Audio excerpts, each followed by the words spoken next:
Hey folks, coming to you tonight once again from the man cave slash cabin, whatever. I said the last video I made I was gonna go on a hike and I would see y'all on the trail in the next video, but I reckon I lied to you on that because I didn't go. I just ain't felt like it. But and also I was doing I guess a little series you call it on my guns, but a few people sent me messages telling me how I should be careful showing my weapons. So I said, well, I guess I ain't gonna show no more of them then, because I guess it was a pretty dumb move to do something like that, but hell, I was just bored, you know. But I had told Dean, oh gosh, a couple of months ago, uh,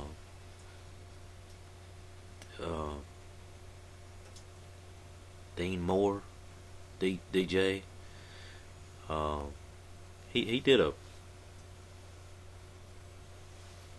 uh, video on his flag and what it meant to him and all that. And then last week, I think I told Ed, Lumberman 2011, that I would do a video on my flag, and I also told Dean a couple of months ago that I would do it. And but this flag here, it's got a whole lot of meaning to it. Whenever I was working, I had a patient that I had him for a long time, 4 years. That's a long time to have the same patient. And he was an old man. He was in a nursing home, and I had to go see him every day, and well, not every day, but most every day. Every once in a while, we'd skip a day. The doctor wouldn't order something for him, so he'd actually get a break from me. But he had no family. He had no wife, no kids. He did have a sister, and she, if I'm not mistaken, she lived in Georgia. But no cousins, nobody ever come to see the poor old man. He was all alone. Well, I mean, except for, he was in a nursing home, but you can be in a building full of people, and believe me, you can still be alone.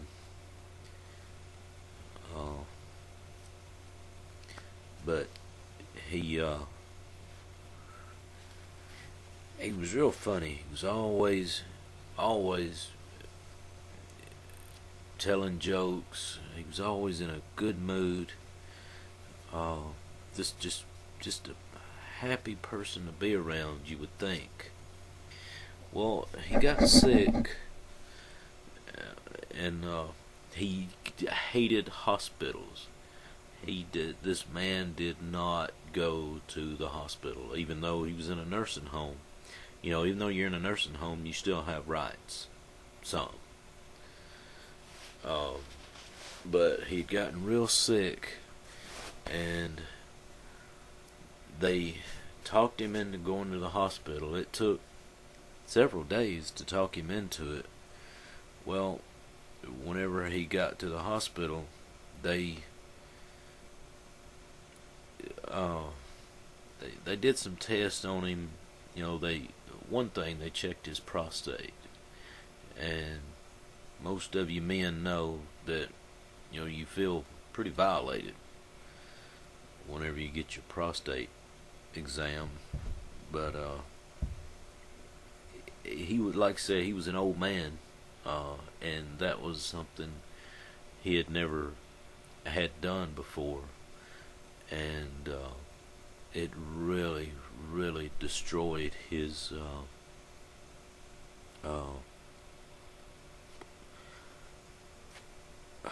what am I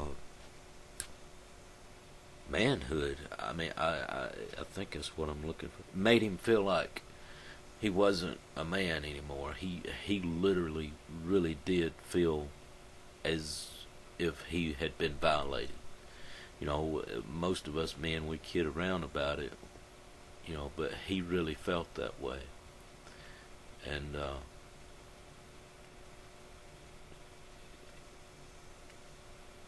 whenever he got back to the nursing home, he stayed in the hospital for a couple of weeks, and they got him back to the nursing home. You know, after they got him, I don't know what was wrong with him, but anyways, they got him fixed up, and but he came back, and he was a completely different person. He didn't kid around no more. He he didn't leave his room anymore. He just stayed in the bed.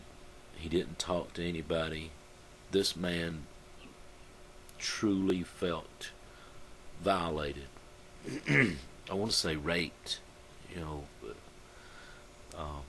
that may be too harsh of a word, but it was the saddest thing. He wouldn't really talk to me anymore. You know, when I went to see him, uh, he just wasn't himself anymore. But he was in Vietnam anyways. No, it wasn't Vietnam. Uh, Maybe it was. Dang, I can't remember. Uh, let's see. That would have put us Vietnam. Yeah, I guess it could have been. Uh, it was one of the wars way back then. But oh dang it.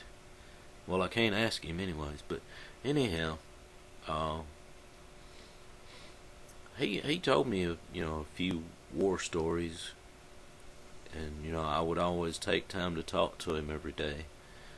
Uh, and I really cared about this old man.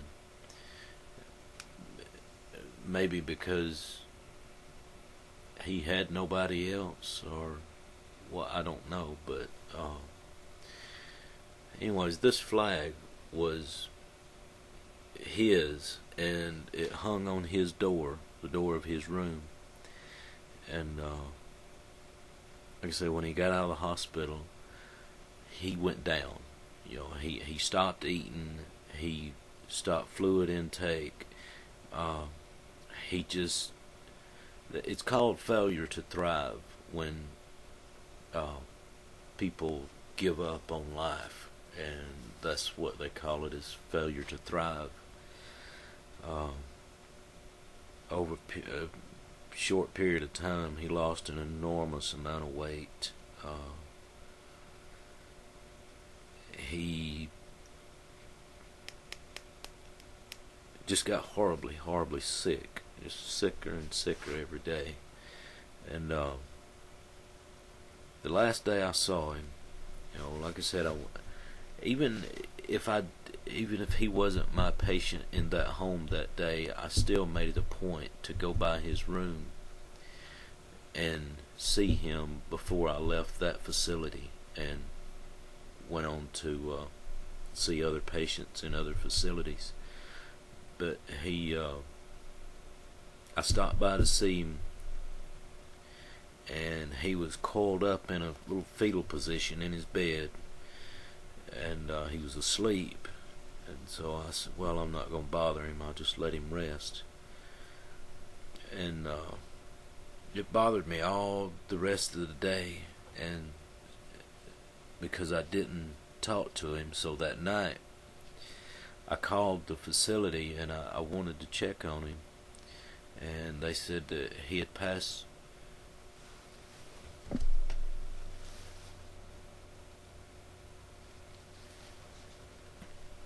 He had passed away about 30 minutes before I called, and it hurt.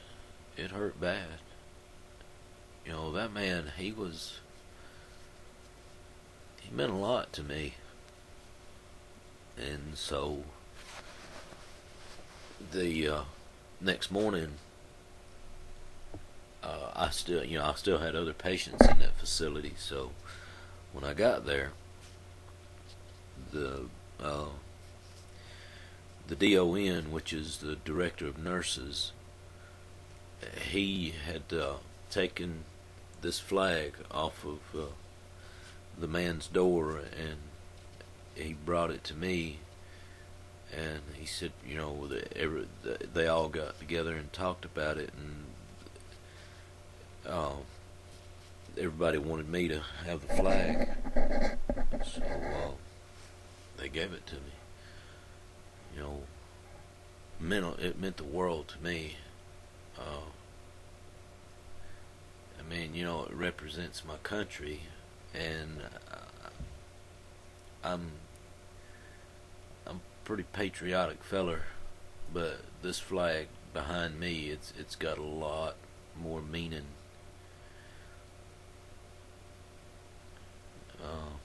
So, anyways, that's the story behind my flag and how I got it.